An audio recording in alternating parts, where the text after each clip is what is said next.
aux alentours de 1500, disons 1550, hein. Un jeune homme qui s'appelait Bernard Collomb, qui a réuni 4 de ses amis dans une maison qui lui appartenait près du faubourg du Moustier, impasse d'Angleterre.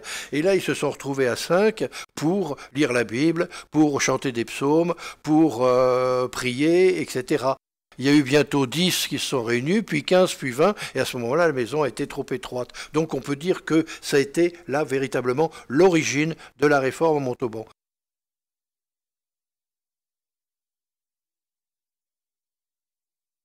L'idée de réforme a séduit une certaine classe, je veux dire, de la société à Montauban, parmi celles qui étaient la classe culturelle, disons, puisqu'ils savaient lire, ils ont lu la Bible, et ça facilitait énormément les choses. Mais ça n'est pas tout, hein.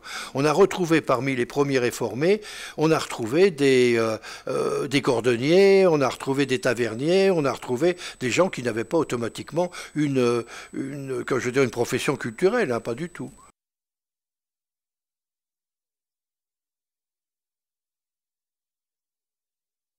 Disons que Montauban était devenue une ville presque essentiellement protestante.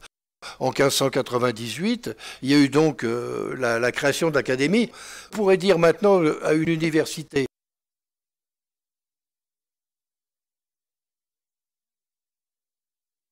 Louis XIII, bon, qui était très jeune, il avait 20 ans à cette époque, a voulu regagner ces villes de France que finalement la royauté avait perdues. Des villes telles que Montauban qui étaient devenues donc place de sûreté.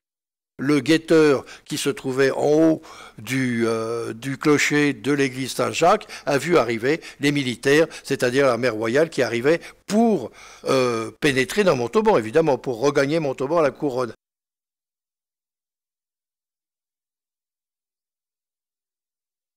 Bassompierre, d'après ce qu'il écrit, bien sûr, tirer 400 coups, ça ne représentait pas grand-chose, et c'est pour ça que les Montalbanais ne se sont pas rendus, qui permet de faire la fête comme fait une fois par an à Montauban, ce qui est très bien.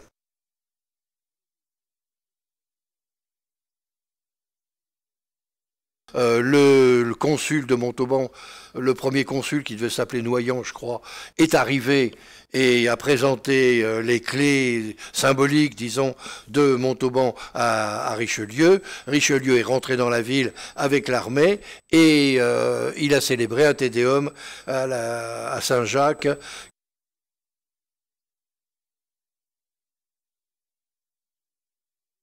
Il y avait deux choses. Pour ceux qui refusaient d'abjurer, il y avait pour les hommes les galères ou la mort, et pour les femmes, il y avait l'emprisonnement.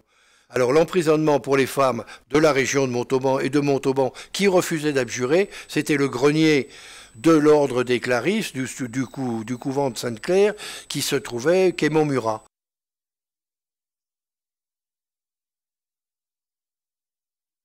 Les carmes ont servi à ce moment-là aux protestants. Comme vous venez de dire, depuis 1787, ils avaient eu l'édit de tolérance. Ils pouvaient célébrer leur culte, mais il leur fallait encore un lieu. Et s'ils n'avaient pas l'argent pour pouvoir construire un temple, à ce moment-là, ils se sont servis de la chapelle des Carmes pour célébrer le culte.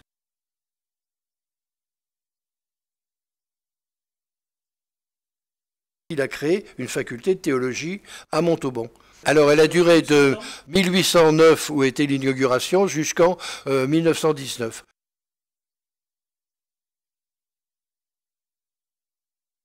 La chapelle, hein. Ils n'ont pas acheté le cloître qui était à côté, ils l'ont acheté aux alentours de 1820 à peu près, où on a construit les bâtiments qui se trouvent à l'entrée de la chapelle.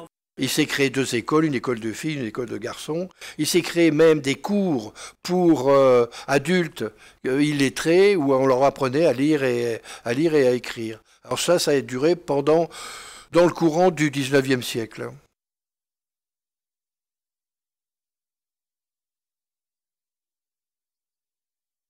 Hilman Schmidt, elle était docteur en médecine, et elle aidait énormément les familles juives en leur permettant d'avoir des tickets d'alimentation et puis même des fausses identités. Et ça s'est venu aux oreilles de la police allemande qui l'a arrêté. Et puis après, ils sont arrivés donc à Bordeaux, où on l'a interrogé pendant environ près de 4 à 6 heures à peu près la nuit, jusqu'au moment où, au matin, le fameux policier a dit à Simon Smith, en lui disant « Vous êtes libre ». C'était la sœur de la première femme pasteur.